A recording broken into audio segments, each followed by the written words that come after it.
The book I want to talk about today is kind of hard to summarize.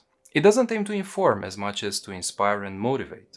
So, the best way to grasp the concepts in this book is by processing them through our own internal filters and thinking of how they apply to our lives. I'm going to do just that in this video.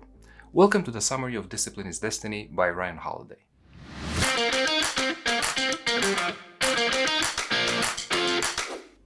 This book is part of a series that addresses each of the 4 Stoic virtues: courage, temperance, justice, and wisdom. Some people know them as cardinal virtues. They're interrelated and inseparable. Virtue can be equated with excellence, while temperance is the equivalent of discipline. Today, many people are blessed by the comforts and privileges of modern life, like having access to almost any type of food you crave for at the tap of a virtual button, being able to get from point A to point B anywhere in the world with minimal hassle, or choosing from a vast array of entertainment options to pass your time. However, our modern privileges can become a curse if they're not accompanied by restraint. That's where discipline comes in. It helps us set healthy and useful boundaries while we demand more of ourselves. There are 3 main domains over which we can exercise discipline: our bodies, our temperaments, and our souls. Many famous people rose to success from nothing through resilience, discipline, and avoiding getting comfortable. Lou Gehrig played through injury and pain because he set out to rule over his body, and his example comes as an inspiration to anyone who doesn't want their body to start ruling over them. Getting too comfortable can mean that we may end up not being able to get by without that comfort. Kind of how I feel about food delivery apps these days. Oh, that's my Starbucks order. So, where were we? Oh yes, I just wanted to tell you, it's currently 7:30 a.m. as I'm recording this video. I usually start early because recording a new video really takes it out of me, and our willpower resources are at their best in the early hours of the morning. In fact, famous author Toni Morrison owes her success partly to her habit of waking up early and using the time for her Nobel Prize-winning writing before tending to her obligations to her children and her job. That order that just came from Starbucks, don't worry. It's just coffee.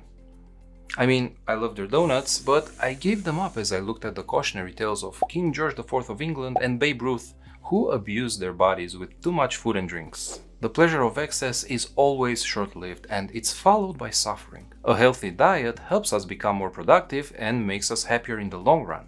Moreover, bad habits can easily become addictions, which can turn us into slaves. Eisenhower quit smoking cold turkey after 38 years, and I'm happy to have been able to replicate that achievement after some 20 years of smoking myself, going on 2 years now. I chose freedom because I felt I was becoming a slave to this habit. However, I admit I haven't been as successful as gaining independence from buying things I don't need. I am, however, being frugal with other aspects of my spending, such as clothing. I buy the same shirt or blouse in 5 different colors when my old ones get worn out, and it's all I need to get by.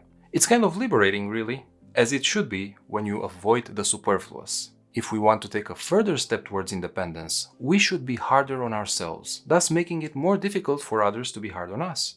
One of the secrets of the effectiveness of Robert Moses, a controversial public official who shaped New York City as we know it, is that he kept a clean desk. He believed in dealing with whatever came his way on the spot. By keeping his desk organized, he got things done. While these days, desks may not be our main concern, we still drown in digital clutter from unread messages and notifications. It makes us feel like we're always behind. Cleaning up around us will help us work and think better. You have to show up. To work, to your gym, to your classes, or to your scheduled YouTube video recording session. Showing up is the prerequisite of achieving anything. But you have to show up every time, no excuses. I didn't let my stuffy nose keep me from recording today, even if it meant I needed to do 3 or 4 takes. 3 or 4 takes. Consistency will increase the chances of identifying and seizing new opportunities. And by the way, I do those additional takes because I want each of my videos to come out great. And greatness is in the small details. We should get up and going even when things get a little scary or hard. We should always hustle because we never know when that might make a difference. Octavian Augustus popularized the term festina lente, or hustle slowly, which is something my father also used to tell me when I started learning a new language when I was about 6 years old. I didn't really get it then, but it can be explained as rushing at a disciplined pace.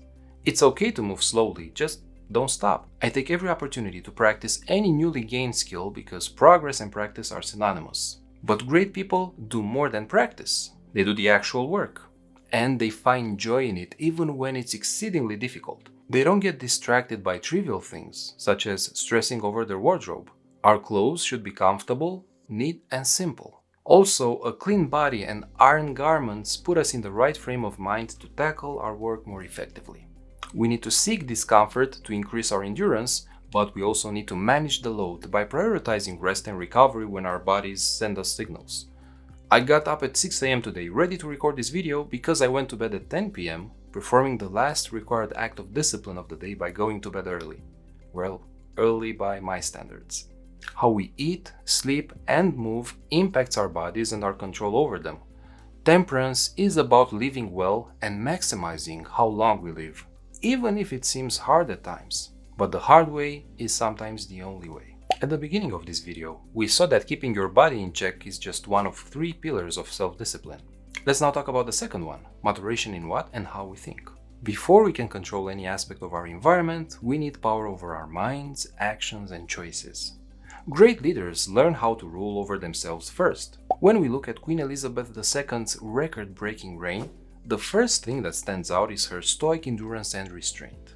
George Washington distinguished himself through his calmness of manner in very turbulent times.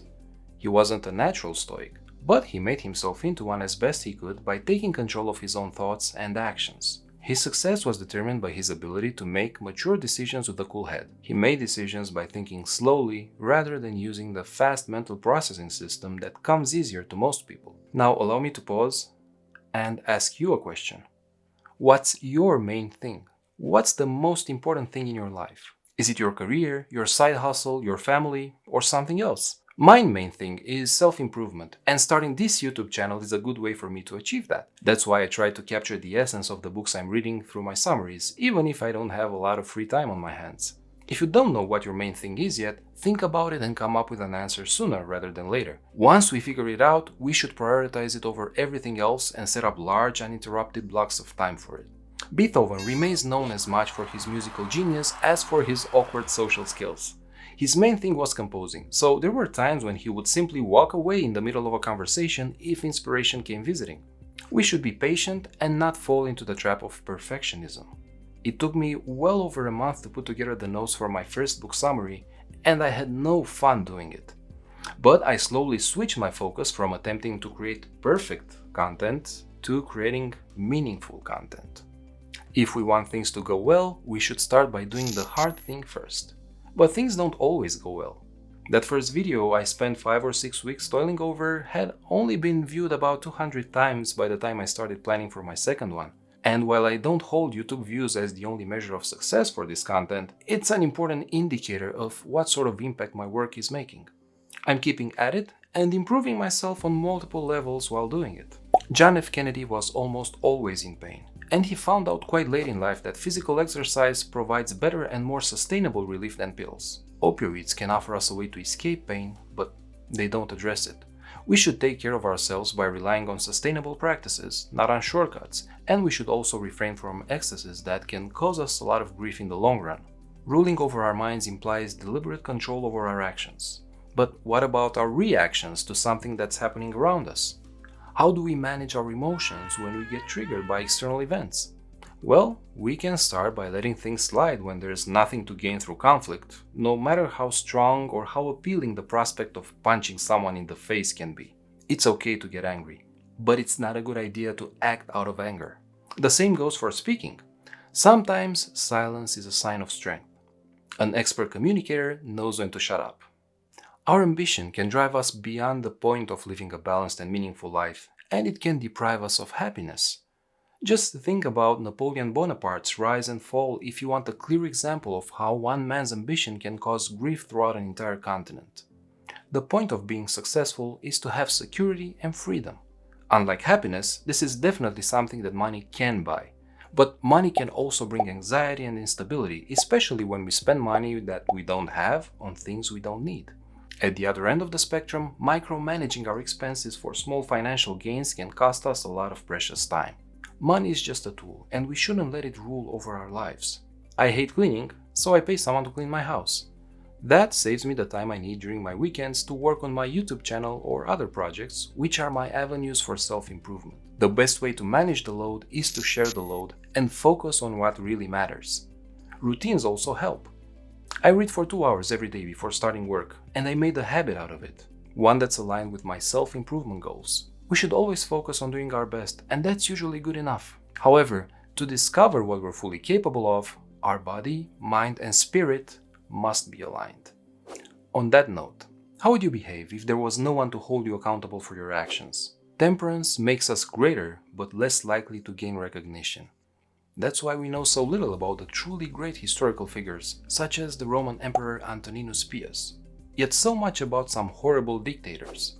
Many leaders who shaped the history of the world remain buried deep down in history books because true leaders do the right thing even if it hurts them. Being great at your profession doesn't make you a great human being. If we ever need to choose between these two, we should go for the latter. In a sense, temperance is self-sufficiency. It gives us purpose, clarity, and power.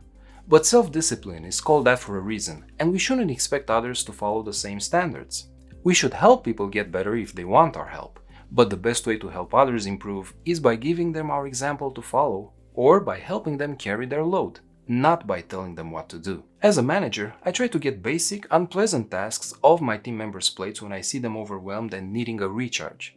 I probably don't do it often enough though, but this is another example of how this book motivated me to do better. No amount of temperance can prepare us for the randomness of terrible events. War, disease, and catastrophes of any kind are out of our control, but how we get through them isn't. Queen Elizabeth II was a good example of grace under pressure, one worth noting. But this comes with a lot of practice and hard work. And if you put in all that work to get there and to support others, don't forget to be kind to yourself as well. People who don't need power make the best leaders because they don't use power to fill their inner void. They've conquered their appetites and their egos. Even if temperance sets us up for success, we'll still fail sometimes. It's almost unavoidable. That doesn't make us failures though. It just means that we need to change something before we can do better. Discipline helps us endure, and the examples of many great people throughout history show us that nothing is unendurable. Routines are a significant part of discipline, but they also put us at risk of rigidity. We need to be flexible and allow new routines to form and old ones to change. Temperance will help us become successful, and that's something I wish for every one of you interested in becoming better and more disciplined. But if you do become successful, don't let it change you or the values you hold. That's it for the summary of Discipline is Destiny by Ryan Holiday. Thanks for watching. Gotta go start on my next video. Do the work, as Mr. Holiday would say. Take care.